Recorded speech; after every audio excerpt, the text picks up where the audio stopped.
So, we have another trade in the NBA, this one between the Indiana Pacers and the Cleveland Cavaliers.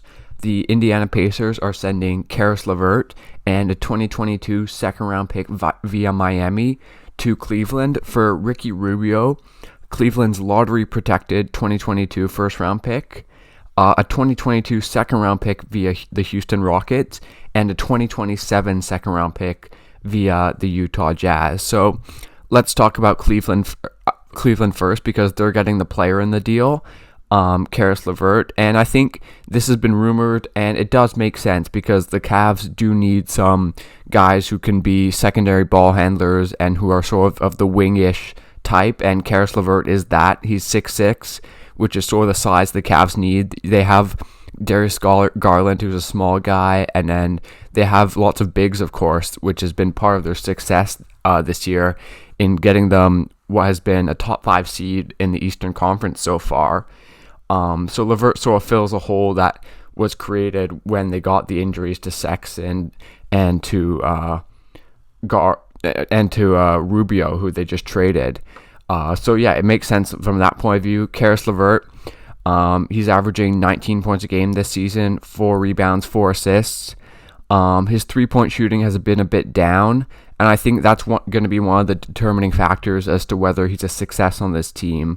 You know, he's shooting about 5 a game, 32%, which isn't good, but you'd hope that on the Cavs, where Garland is going to be the primary guy with the ball in his hand, he can be a bit more off-ball, and, you know, maybe if he's taking more spot-up threes and less off-the-dribble contested threes, that percentage rises. Apart from that, yeah, I think his scoring from the guard position is something the Cavs need. You know, they're going to be able to use his scoring, and that's going to help them out. I think his secondary ball handling is really something the Cavs wanted, especially where he's an okay playmaker. So, you know, if teams are putting a really tough defender on Garland, or when Garland sits, you can have LeVert run the show. And, you know, we've seen at times that hasn't been great, where maybe he's a bit too shot happy and, you know, you'd like him to play make more, but you think maybe in the Cavs system where he's going to a winning team, you know, that can change a little bit. Because, you know, I like this trade in theory for the Cavs because LeVert is in a position of need and he's still pretty young. He's 27. He's under contract for this year and one more year at about $19 million.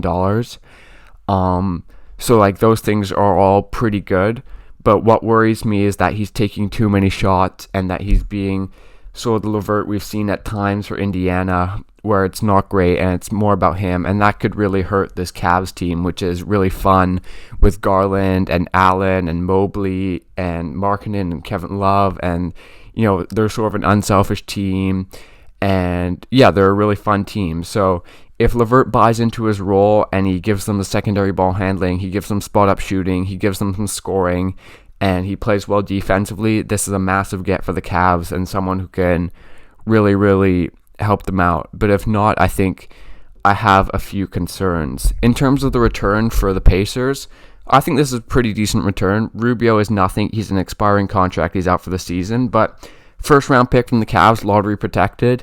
You know, you would think maybe that pick is around pick 20. That could be a good pick. And I'm not sure what happens if the Cavs do finish in the lottery, though I sort of doubt they will, given that they've played so well this season, and then they're adding LeVert, who theoretically makes them better. And then the second round pick from Houston is a good pick because that'll be like pick 32 this year. So that's almost like a late first round pick. So I think that's a really good get for the Pacers. And then a second round pick via Utah 2027. That could be a good pick too. You never know where the Utah Jazz will be in 2027. So for the Pacers, for LeVert, who only had one more year on his contract after this, and, you know, if this signifies a rebuild for the Pacers, I think that's the right direction. I think they've wanted to trade one of Turner and Sabonis. I think that'll happen in the offseason because Turner is out with an injury right now, so it's hard to trade him.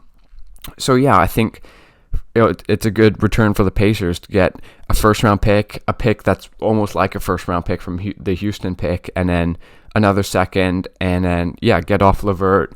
Hopefully this means they're tanking the rest of the season, getting themselves a high pick. They haven't had a pick in the top 10 for a while. So yeah, hopefully this signifies a change in direction and a commit to the rebuild for the Pacers, because that's sort of what they need to do right now instead of staying mediocre.